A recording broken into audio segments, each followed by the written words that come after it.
नमस्कार दोस्तों। नितिन और अनामिका की कहानी का ये दूसरा और आखिरी भाग बिना कोई समय व्यर्थ किए शुरू करते हैं। ट्रेनिंग खत्म होने के बाद हम दोनों को कंपनी की गुड़गांव ब्रांच में पोस्टिंग मिल गई। मेरा द्वारका में ही घर था, इसीलिए वहीं से अप डाउन करने लगा और अनामिका गुड़गांव में पीजी लेकर रहने लगी। सन 2010 का मार्च का महीना था। ऑफिस में ही होली सेलिब्रेट की जा रही थी। उस टॉयलेट वाली घटना को अपना वहम समझकर मैं कब का भूल चुका था। अनामिका जैसे ही मेरे पास आई, मैंने उसके सारे चेहरे पर रंग लगा दिया, यहाँ तक कि उसकी सफ़ेद शर्ट पर। उसकी छाती पर रंग लगाने लगा, तभी मेरे शरीर में बिजली सी कौंध गई। जब मैंने उसकी छाती पर रंग लगाकर उन्हें दबाना चाहा, वो बिल्कुल भी नहीं दबे, मानो उसकी छाती हार्ड मास की जगह प्लास्टर ऑफ पेरिस की बनी हो। अनामिका अपनी छाती से मेरे हाथों को छिटक वहां से चली गई और दूसरे मेल स्टाफ्स के साथ होली खेलने लगी। मेरे दिमाग में यही था कि शायद उसने अपनी छाती सुडौल बनाने के लिए कुछ लगाया होगा। उसी दिन दोपहर को कंपनी के डिप्टी मैनेजर की टॉयलेट में लाश मिली। लाश की वही पहले जैसी हालत थी, सूखा हुआ शरीर और गायब लिंग। मेरा अब दिमाग खराब हो चुका था। इन सभी घटनाओं में एक ही चीज कॉमन थी, वो थी अनामिका। पर अनामिका से मैं इतना प्यार करता था कि वो ऐसा घिनौना काम करेगी, मुझे यकीन नहीं होता था। उस समय मुझे एक खुशखबरी भी मिली। मेरी स्टेट गवर्नमेंट में इंजीनियर के पद पर सरकारी नौकरी लग चुकी थी। अनामिका उस टाइम छुट्टी पर चल रही थी, इसीलिए बिना उससे मिले ही कंपनी को अलविदा कर दिया और इलाहाबाद ब्रांच में सरकारी विभाग में इंजीनियर पद ज्वाइन कर लिया। हमारे बीच में अक्सर देर रात चैटिंग हुआ करती थी। वो अक्सर मुझे अपनी अर्धनग्न तस्वीरें भेजा करती थी। मैं भी यही करता था। मैं बस अनामिका के साथ संभोग के लिए तड़प रहा था, और शायद वो भी। धीरे धीरे 5 साल बीत गए। मेरी शादी भी तय हो गई। अनामिका को शायद मेरी शादी का पता चल चुका था, इसीलिए उसके फोन आने भी बंद हो गए। सन 2019 की बात होगी। मेरी शादी को 4 साल बीत चुके हैं। मैं अपनी नौकरी से खुश न था, क्योंकि ना तो तनख्वाह टाइम पर मिलती थी और मोदी सरकार हमारे विभाग को प्राइवेट करने में लगी थी। मैं दिल्ली एनसीआर में ही एक अच्छी नौकरी की तलाश करने लगा। किस्मत से मुझे नोएडा में एक सीनियर मैनेजर की नौकरी मिल गई और मैं नोएडा अपनी फैमिली के साथ शिफ्ट हो गया। नौकरी के पहले दिन जो मेरे साथ हुआ, वो मुझे आज भी याद है। मैं अपने कैबिन में बैठा हुआ था, तभी मेरे पास सीईओ की कॉल आई और उसने मुझे अपने कमरे में बुलाया। कमरे के अंदर जाते ही मेरी तो आंखें फटी की फटी रह गई। कंपनी की सीईओ और कोई नहीं, अनामिका ही थी। अनामिका मुझे देख हंसने लगी और बोली, नितिन, किस्मत से दूर कब तक भागोगे?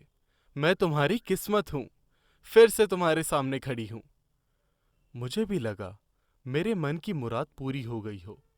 हैरानी की बात यह भी थी कि अनामिका पहले से भी ज्यादा सुंदर और लंबी हो चुकी थी, पर मेरी आंखें वासना के पर्दे से ढकी थी। मैं तो बस उससे शारीरिक संबंध बनाना चाहता था और यही करने का मौका तलाश करता था। एक रात अनामिका की गाड़ी खराब हो गई। मैंने उसे अपनी गाड़ी में घर तक छोड़ दिया। उसने मुझे अपने फ्लैट में आने को कहा। मैं अंदर ही अंदर खुश था कि आज तो अपनी प्यास बुझा ही दूंगा। अनामिका फ्रेश होने बाथरूम में चली गई। मैं सोफे पर बैठ गया। अचानक मेरी नज़र एक मेडिकल बिल पर पड़ी। वो एक बड़े कॉस्मेटिक सर्जन का बिल था। लगभग 20 लाख का बिल था। बिल अमन के नाम पर था। बिल में 1 साल के अंदर 10 से 15 कॉस्मेटिक सर्जरीज का बिल था। मैं हैरान था, ये अमन कौन है? मैंने उस बिल की फोटो खींच ली और चुपचाप बैठ गया। उस रात हम काफी करीब आ गए, पर अनामिका ने उस रात शारीरिक संबंध बनाने के लिए किसी और दिन को बात टाल दी। किस्मत से मेरा साला उसी कॉस्मेटिक सर्जन के यहाँ 15 सालों से लैब टेक्नीशियन था। मैंने अमन के नाम से उस बिल की डिटेल्स निकलवाने के लिए अपने साले को कहा। मेरा साला उस अमन नाम से वाकिफ था। मेरा साला बोला, अरे किस सनकी की बात कर रहे हो? क्यों गड़े मुर्दे उखाड़ रहे हो? ये अमन 2005 में हमारे पास आया था। तब इसकी उम्र लगभग 40 साल की थी। सन 2004 में इसकी बेटी अनामिका के साथ कुछ कॉलेज के लड़कों ने मिलकर गंदी हरकत कर दी, जिसके कारण इसकी बेटी अनामिका ने 2004 में आत्महत्या कर ली थी। फिर अनामिका का बाप यानी अमन 2005 में हमारे पास आया और अपनी बेटी की तस्वीर लाकर बोलता है कि मुझे ऐसा ही बना दो, पैसों की चिंता मत करो। 2009 में आते आते हम इसके चेहरे पर लगभग 60 सर्जरीज कर चुके थे, पर 10 साल बाद भी आज ये सर्जरी करवाता है। अगले हफ्ते ये लिंग भी हटवा स्त्रियों की योनि लगवा लेगा। ये खाली सर्जरीज में ही 10 से 15 करोड़ खर्च कर चुका है। कमाल का पागल इंसान है। साले की इन बातों को सुनकर मेरी पैंट बस गीली ही होने वाली थी। इतने सालों से जिसके साथ चुम्मा चाटी कर रहा था वो एक पुरुष था। मुझे तो उल्टियां आने लगी थी। मन में आ रहा था कि उस हीजड़े का खून कर दूं। फिर मैंने अनामिका के उत्पीड़न केस की छानबीन शुरू कर दी। छानबीन करने के बाद सारी कहानी मुझे समझ आ गई थी। अनामिका से गंदी हरकत 4 लोगों ने की थी: गुरमिंदर, अमित, अंकित और प्रकाश। गुरमिंदर और अमित को मैं अच्छे से जानता था। ये वही मेरे ट्रेनिंग के बैचमेट्स थे। अंकित उसी कंपनी का डिप्टी मैनेजर था जिसकी लाश होली वाले दिन टॉयलेट में मिली थी। अंकित और अमित दोनों सगे भाई थे और प्रकाश अमित का दोस्त था। मैं समझ चुका था कि बेटी की मौत का बदला कितनी सफाई से अमन ने अनामिका बन के लिया है।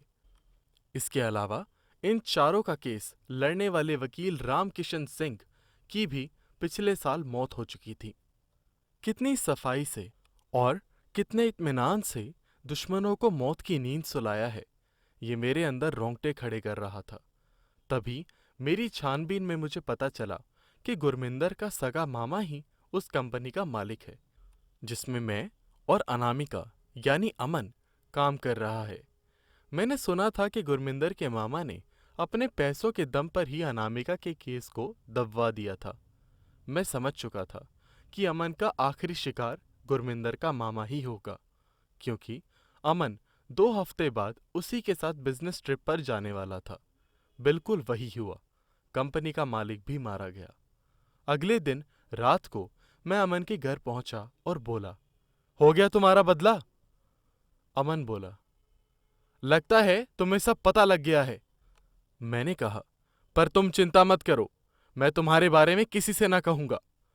अमन हंसकर बोला, तुम क्यों बोलोगे कि मैं अमन हूं और तुम एक अधेड़ उम्र के आदमी के साथ चुम्मा चाटी करते थे? मेरा सर शर्म से झुक गया। अमन अब गुस्से में बोला, कम तो तुम भी नहीं थे। मुझे लड़की समझकर मेरा कई बार फायदा उठाया। तुम्हें भी इसकी कीमत चुकानी होगी। अमन फिर गुस्साकर बोला, तुम क्या समझते हो कि ये शरीर मैंने सर्जरी करवा के हासिल कर लिया? नहीं, ये मेरी एक साधना है। ये मेरी किन्नरी साधना है। हर एक पापी के लिंग की आहुति देकर मैं नारी शरीर के करीब आता जा रहा हूं। सिर्फ तुम्हारा लिंग और मैं पूरी तरह से नारी रूप में ढल जाऊंगा। इस रूप का उपयोग उन पापियों की सजा देने में करूंगा जो नारी का सम्मान नहीं करते। ये सब सुनकर मेरे मुंह से चीख निकल गई और मैं बेहोश हो गया। जब उठा तो मैंने अपने आप को अस्पताल में पाया और मेरा लिंग काटा जा चुका था। उस घटना को 1 साल बीत चुका है। मेरा सब कुछ खत्म हो चुका है। घर वाले त्याग चुके हैं। बस छोटी मोटी नौकरी कर अपना पेट पाल रहा हूँ। मैं आशा करता हूँ आपको यह वीडियो पसंद आई होगी। कृपया हमारे चैनल को सब्सक्राइब करें। धन्यवाद।